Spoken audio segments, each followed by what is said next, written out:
you want, what you want.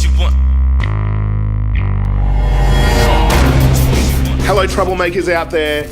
I'm Matt Catling, and this is the next disruption session where we interview the biggest troublemakers we can find. We answer your questions to help you get disruptive in life and business. Now, let's get started.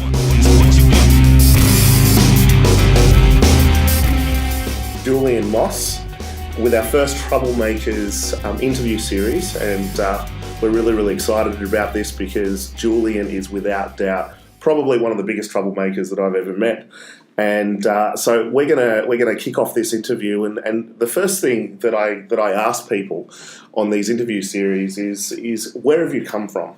There's a lot of talk about with entrepreneurs that it's been in their DNA from the beginning. And so welcome, Julian, and I would love to ask you your first question. How have you got to this position? What was your first mad adventure? Matt, Julian Troublemaker Moss here, to those people out there.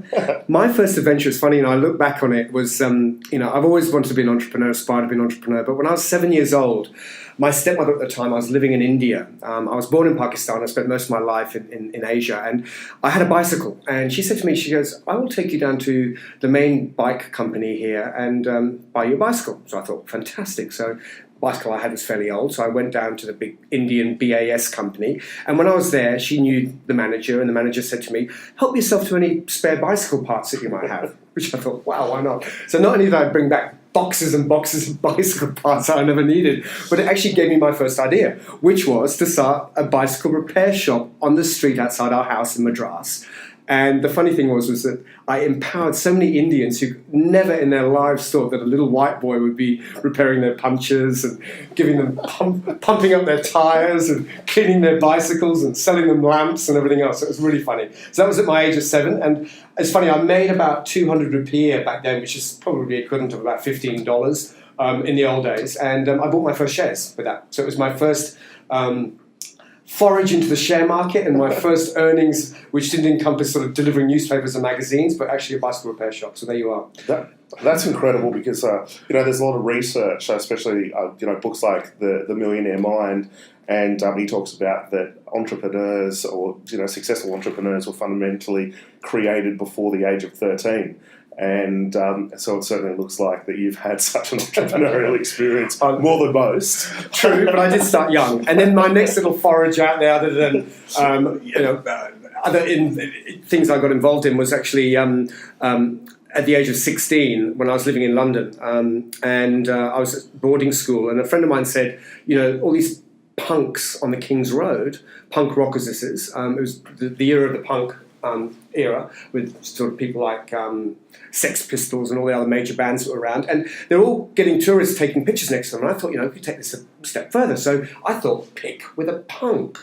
So what we did is that we got shower caps and fake safety pins and mohawks and everything else, and we got Japanese and American tourists to wear the mohawks and the fake safety pins and have a picture next to their favourite punk, and we had it with a silhouette of London in the background and instant Kodak photo that would come out of the camera, and I got Kodak to sponsor it, and we sold it for £4. It was amazing, and my costs at the time were about £1.50. So I give the punk about £1 and 50p for the black and white silhouette of London Bridge, and so we made very close to about $600,000 in 8 months of working with two of us, and it was fun. So with that, we bought a couple of apartments, and the rest is history. So this is at age 16? 16, correct. Wow. That's incredible. So would you call this your great escape? Or is that your great escape? Sorry, now for everyone on the line at the moment, the great escape, as you know, with the troublemakers is how did you escape the JOB? Yeah. I'm with you. I mean, Matt, we've all had great escapes, and some have not ended the way that you wanted them to. I think my great escape at the time was probably leaving England and coming to Australia to find myself and set up my first company here.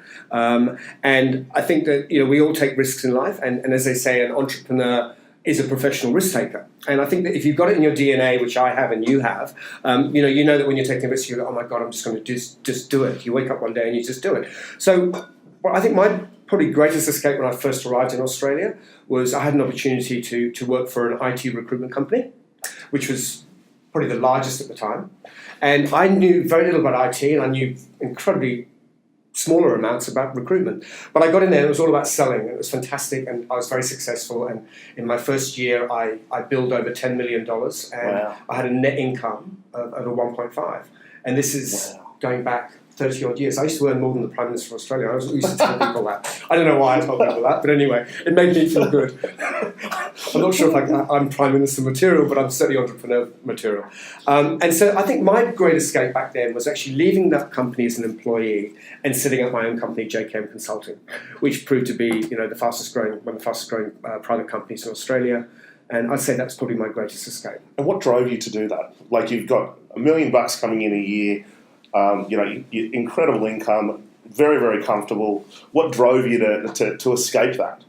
I think it's like anyone. I think when you work for someone else, and especially if you're an entrepreneur, you go, well, what about working for myself? I think that most of us want financial and personal independence. And I think that, a lot of us have had experiences where we've worked in a company and been managed by someone that you think that you're better than. Yeah. And I think that if you are remarkable and you stand out in the crowd, you need to be able to go out and do your own thing. And I think that would probably be the main reason of personal and financial independence. And so how did you come up with your idea?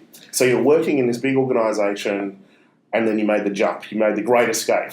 Well, I think it's like anything. I mean, back in the early days in Australia, IT was fairly new, and I think that recruitment is something which we take for granted. But back then, it was a license to print money. It was fantastic. So how could you go wrong? IT, sales, recruitment.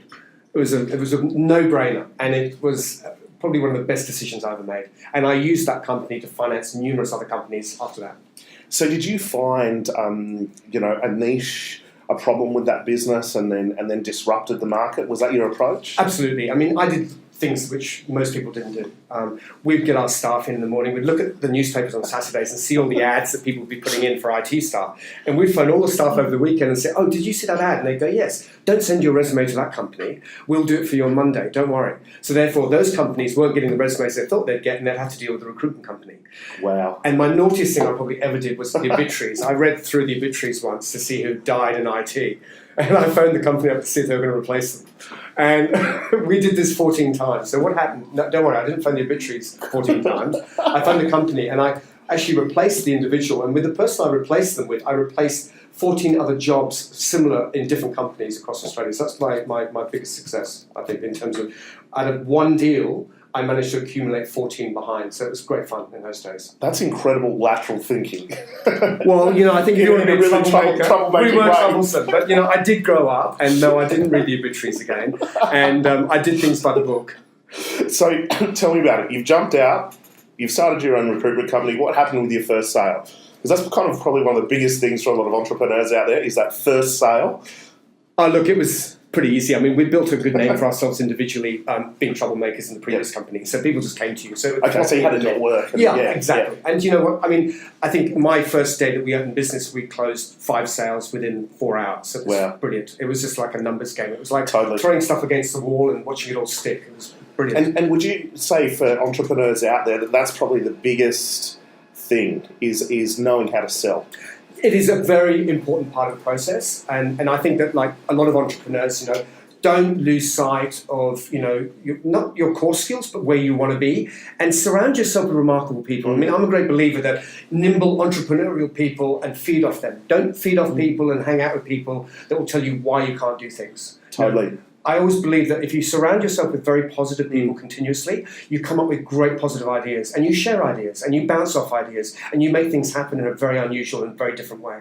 Totally. I mean, that's what we talk about in the disruption and all of the different events. When you launch a business, a lot of the time you don't want to hang out with other people that are employed and have them project all their fears on you. You want to find someone that's ahead of the curve, already doing the next breakout, and surround yourself with people like that. Positive thinkers, always. And I think it's the same thing. I mean, and never be frightened of asking questions and learning from the experience. I mean, we don't all get born with everything, Yeah. And the only way that you can aspire and get ahead in life is actually to learn from others. I'm a great believer in that. So, the biggest obstacle. What was your biggest obstacle in that business, launching that business, taking it to the next level? I think like a lot of people who face businesses, when you grow them from grassroots to a $1 million turnover to a $10 million turnover and so on, is cash flow. I think at the end of the day, we all have aspirations to build a business, and sometimes we go faster than we can actually afford to do that. Yeah. And I think that if you can balance cash flow, a smart direction, but also never lose sight of where you want to be.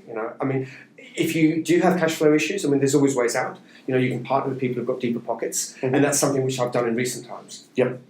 But with that first business, we've maintained it because of our core growth was in contracting databases. So you had people working for you that you had to pay every week. And obviously the customer and the client that you dealt with didn't pay you on a weekly basis. It was a 30-day turnaround. So you're obviously out of pocket before you got paid.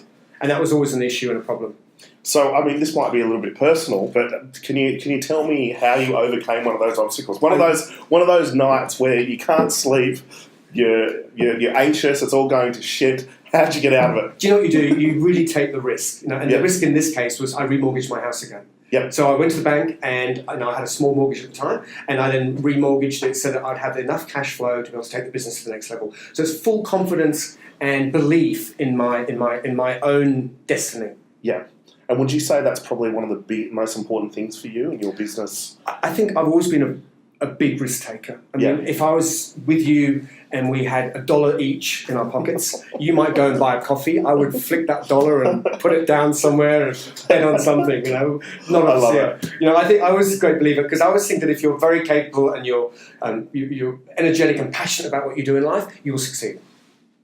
Fantastic. Now, the next question probably isn't relevant to this business. It's the first 100K. Now, you were kind of 16 when that happened with the Pick with the Punk. So, can you tell me what was your biggest learning doing your first 100,000 at age 16? I know, it was fun. It's financial independence, which I loved. And I think it's like anything. I mean, you look at what's working in the marketplace and trust your instinct. I mean, at the end of the day, people come to you with a lot of ideas and you've just got to whittle through it and know what your core skills are. And if you don't, if it's really easy to be passionate about something, but you need to look at what's happening out there and think differently. It's just slightly different. You don't need to change it by 50 degrees. You could change it by 5. And that's the whole idea. Is that and just go, give it a go. Just give it a go. Wake up and just give it a go, and you'll find that all of a sudden you'll make 100K and you go, wow, that wasn't that difficult. And then after that, it's like 200K, 500. Oh my God. What do I do with this money now? It's fantastic. And it almost gets to like an unconscious expectation, doesn't it, when you hit those marks? It's like you first jump, you're like, oh, I can't wait to make the 100K. Then you get it and you're like, oh yeah, that was easy. I just expect to earn that every month or every week, whatever it is. Yep. And it progressively goes on. How did you change that unconscious expectation? Do you know, I think, for me it was quite different. I went to private school. My dad was a diplomat and my mum was a war journalist. I was brought up in a lot of unusual places, and my parents had no money. They had very little funds, and they always used to say to me, what I give you is an education. And when these schools I went to, they had some amazing children that came from very entrepreneurial families, and I used to go and spend half terms and holidays with the families and learn from these incredible successful business people. And so I looked at them and thought, if you can do it, then so can I. There's no reason why I can't be where you are now. And so they always used to sort of say, Julian's one of these people that always ask the right questions at dinner. I wasn't interested in their daughters or their sons and going out and playing, whatever the computer games were at the time, which actually I don't think we had any then, but we weren't being distracted. I would always sit down with the parents and ask poignant questions about their businesses, their companies, and I'd just glean information. Wow. So you had role models at such a young age. Absolutely. And I think that's very important. I think you aspire to people who've done it, who've made it, and you go, do you know what, it is difficult, but if you don't think it that way. You see, my whole, I think, naivety at the time was, well, if he can do it, I can do it. What I didn't realise is they had $100 million behind them. But hang on, who cares? Let's try and make it my way and make it slightly different. Awesome, I love it. So we've got a lot of people that are doing the Great Escape, and the Great Escape obviously is jumping out of that security blanket, doing their first 100K in their business. What advice could you give these people? I think at the end of the day, it's like anything. I think you need to understand what your core skills are, and if you think that you need to bring another partner into the company that can add what you're missing and what you think that you need, that's one thing.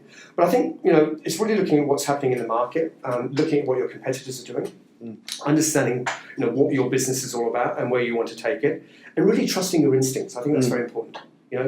Take a risk now and then, but don't be totally silly. Totally. Like there's so many people out there talking about all of these rules of what you should do, and with the troublemakers, I mean, our philosophy is Just be you. There are no rules. Exactly. Get out there, break the rules, but most importantly, be yourself. Yes, I think so. And I think that that's very important. But I think that, with being a troublemaker, you just got to think laterally and you've got to think differently. And that's what you need. I think the uniqueness of anything is standing out in the crowd and going, do you know what? My competitors are doing that, but they're missing it. We could be doing this, and that's how we can grow ahead and be successful in a different way. Now, talking about standing out from the crowd, let's talk about the breakout. And the breakout was going from the million mark. I mean, you've gone up to the hundreds of millions in your businesses. And so for, there's entrepreneurs out there that are at that point that have maybe they've hit a ceiling. What was it that took you above that $1 million mark? I think when we first started another company I got involved in, which is ASM Liquor, we launched Vodka O, which was a big seller in Australia. But at the time that we first started, we were delivering it door to door in a combi van or on motorbikes to little bottle shops, from Bondi Beach to the Cross, from the Cross, to Windsor, from Windsor to Richmond, and just basically anywhere that someone would buy our vodka. And, we got all our friends together and we'd have little parties and we'd taste some of this incredible brand that, eventually became, was voted the smoothest vodka in the world. But back then it was early days. And I think that talking to our friends and getting a group of people together to believe in your brand and be passionate about it just as you were. They used to go out and they'd be evangelists and they'd talk to people about the brand and the product and why haven't you got it in here. So we used to go around all the major bottle shops that were owned by the supermarket chains like Woolworths and Coles. And we'd go in there and say, do you have Vodka O? Do you have Vodka O? Do you have Vodka O? And of course they never did because it would be a main buying company. And eventually I got a call from the head of Coles and the head of Woolworths that said, we've been getting so much talk of your product. We need to get it in. So we went from selling about 50 cases of vodka a month to selling 500 to selling 5,000 to selling 50,000. Wow. With these major players on board. So it was a huge jump. So we had to obviously have cash flow. We obviously had to have our bottling facilities ready to be able to take this huge increase. But it was fantastic. It was like riding a wave. And I love that. What I love about this is that you're not afraid to get your hands dirty. No. And be on the front lines. You have to. I think if you've got to build, if you've got a business, if you take your eye off it, you can't. You've got to be in there at the coalface. And I think that's what is incredible about your leadership is that you don't sit up in an ivory tower. You're inspiring your team at every level. You have to. I mean, I never expect anyone in my team to do what I don't do. Every office that we've ever had has been an open plan office. No one has a locked door. We all share information and we all work together passionately for the common goal and the results that we're looking for. So, the liquor industry, where do you see it going? Do you know what I mean? Liquor industry, full stop, it's a remarkable area, but I think that now it's the changing markets, and what we've done is really bringing out small batch craft alternatives for RTDs, for example, so ready to drink. So not your normal standard flavour of lolly water that a lot of our competitors do. We've sort of made it more of a cocktail in a bottle, and it's kind of very retro and very cool and very sexy. And I think that's really what it's about. And also small batch. So in other words, high quality products, so your top end spirits, but in a small batch. So you tell people, there's only 100 cases of this available. Awesome. So you encourage people to not just step out and buy it, but go, and I think the other thing that we're doing is this is too expensive for you, and that encourages people to say, no, it's not. I want to buy a bottle of that. You're playing to the ego, right? Exactly. And that's very important. And so disruption. I mean, I want to talk about disruption because that is kind of who you are with all of your businesses. It's been a disruptive approach. I mean, how are you disrupting this industry at the moment? Do you know, initially when we first started the company, we were told by all the major players who were running Diageo and Brown-Forman and Pernod Ricard that you can only build brands in bars. So in other words, you serve a drink, someone remembers it, asks for it again, and then goes to a bottle shop or an outlet and then buys that brand and takes it home and shares it with their friends at home. We did it the other way. We couldn't afford to get in the bars and pubs because, basically they had to pay huge fees to be able to be poured in these bars. And we said, we'll do it the other way around. We'll go to the bottle shop, do tastings, be disruptive, get you to come and taste the product against other well-known brands. So we call it the Pepsi Challenge. Very naughty. Anyway, so we do that, and these people would taste it, and they go, my God, I can't believe I've been drinking these alternative vodkas. This is incredible what you've created here. Then they'd buy a bottle, they'd go home, they'd go to the bar, and they'd tell the barman, mate, get Vodka O in here. So we did it the whole different way, and that was very disruptive at the time, and it was fun. And we'd, go outside bars and paint silhouettes of vodka on the pavements, so people go, oh my God, that's what I should be drinking. What have I drinking? Why was I drinking this other brand today? So it was that fun, disruptive manner of doing things. And we did tasteless parties because vodka's meant to be tasteless, colourless, and odourless. And we'd send out, bin bags to people to bring in and make suits and stuff. And we'd have, great dress designers who come in incredible clothes made out of bin bags, and we call it trailer trashes meets vodka and it was always getting that point across, and we loved it. And like anything, I think when you're getting out there and being disruptive in the marketplace, we were at the pinnacle of disruption. Everything that we did was disruptive. When you've got limited resources, you've got to be more resourceful, and that's what we did. And with that comes obviously free publicity because of the disruption that you're making and pushing people's buttons. I think that's probably one of your biggest approaches, to push people's buttons. You do. You've got to go out there on a limb sometimes. There are things that I've done in the past which I probably wouldn't do again, but there are things that I'm doing now that I probably wouldn't have done in the past. So there you are. That kind of leads me to my next question. If you could do it all again, what would you do differently? Bit of a cliche question here.